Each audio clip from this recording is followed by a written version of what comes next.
This might be the best asparagus you will ever eat. Pan roasted asparagus with a garlic, shallot, lemon and herb butter. It is outrageously delicious. Let me show you how to make it right now. Let's do it.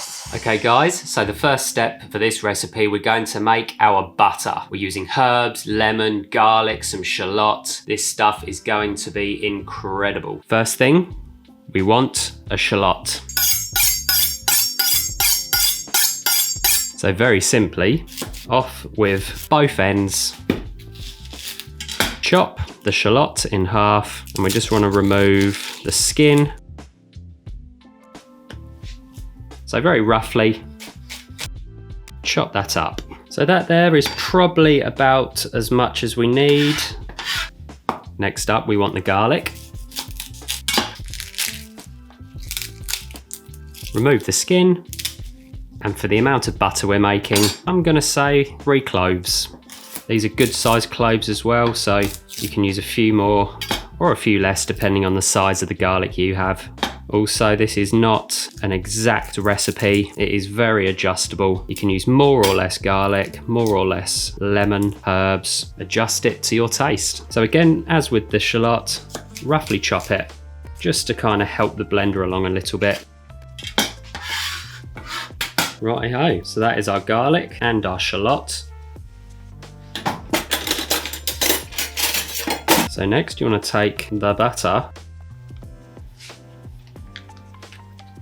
I like to just dice the butter up into little cubes. This butter has been partially softened. Right, there we go. So that's our butter in the blender. Garlic and shallot ready. Next, herbs. So start kind of a small handful of coriander, stalks and all, and the same amount of some flat leaf parsley. What I'm going to do now is blitz this up a little bit, which will give us a little bit more room in the blender. But that'll do us for the moment. That's given us a little bit more room. Hit it with some lemon zest. So I'm just going to zest in the whole lemon. Take a bit of care not to zest in any of the pith, which can be bitter.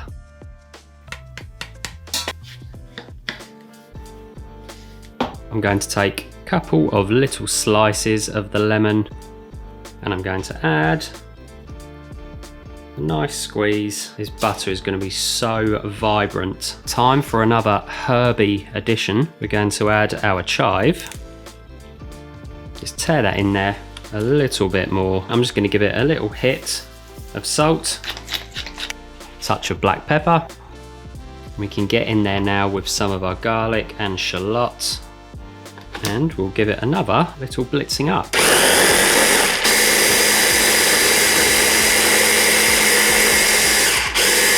There we go. So as you can see, that's starting to look really nice and smooth, sort of whipped up almost. Lovely, vibrant and green. So just give it a little taste. Really tasty, really, really good.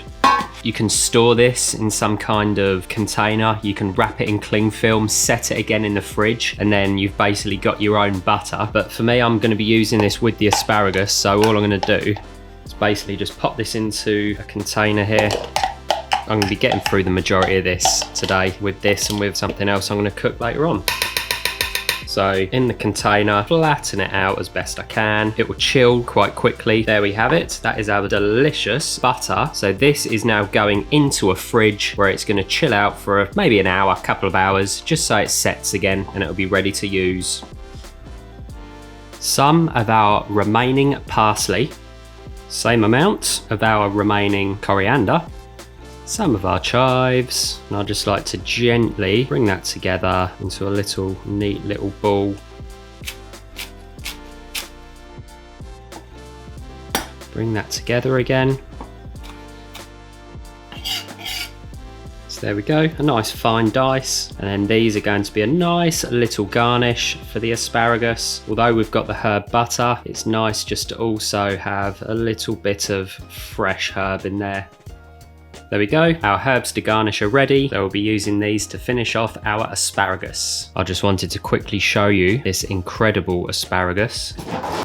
nice and big, thick, which is great for getting a really well cooked al dente asparagus. The little thin ones, I mean, they're tasty, but you got to cook them really quick. It's kind of similar to steak, but these are the asparagus for today proper. And so to prep your asparagus, just take the end bit, the root, just give it a little bend gently, and it'll break away, leaving the edible bit and then leaving the also edible but very hard end or stalk. It breaks away just at the point. So there you go.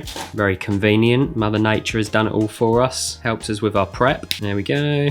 So that way, if it's still joined here with some of the skin, go back the opposite way, just cuts it off nice and clean. And that is our beautiful asparagus. Absolutely beautiful asparagus, really nice and thick. We're going to be able to get a nice little bit of colour on the outside, a little char, but we're also going to keep these nice and al dente. Perfect bite to the tooth. They're going to be absolutely delicious. I can assure you of that. So we want a pan on the hob and we want the heat to be about medium to start. We want to go in with a little dash of canola oil. And we want to get that pan nice and hot before our asparagus goes in. We're going to cook our asparagus very much like a steak. So our pan is hot enough, asparagus goes in. You want to sizzle. Move them around, coat them in the oil, because what we want to do is hit them with a little bit of a light seasoning with salt and a few nice twists of black pepper. Pepper and asparagus for me is a great combination. And already we're getting a little bit of colour. You can hear that that's not too aggressive, the heat. Asparagus cooks remarkably quick. Already some nice caramelisation on there. Good bit of charring. Agitate them, keep moving them as you would a steak. That heat can now go right the way down. We're going to give them another minute while the heat gently dissipates in the pan. So they've been in there about a minute and a half. They've got some charring, some caramelization. Heat goes off at this point. Lift the pan off of the heat and add some of our butter. Toss those in the butter. And guys, that is literally that. They are ready to plate. Here we go. Our beautiful asparagus, bright, vibrant green with a lovely char on the plate. Hit it with a little touch of that butter that's melted, and then finish with a nice fresh dollop of that beautiful herby butter. And a little sprinkle of our fresh herbs. That is the one. Just a few little drops of fresh lemon. Mate, I'm telling you, that righty-ho, here we go. The smell coming off of this is amazing. All the delicious smells of spring. That's very nice. Perfectly al dente, the asparagus, perfectly done. A really nice bit of crunch, and just the flavour from that butter is on another level. That is amazing. That with some lamb in the spring, just as it's getting nice and warm outside, that is a winner. Some minted peas as well, maybe a couple of new potatoes. Absolutely beautiful. I'm going to polish this lot off. Like and subscribe. Find the recipe on my website, link below, thewestcountrykitchen.com. Also sign up to my weekly newsletter, and I'll see you in the next one.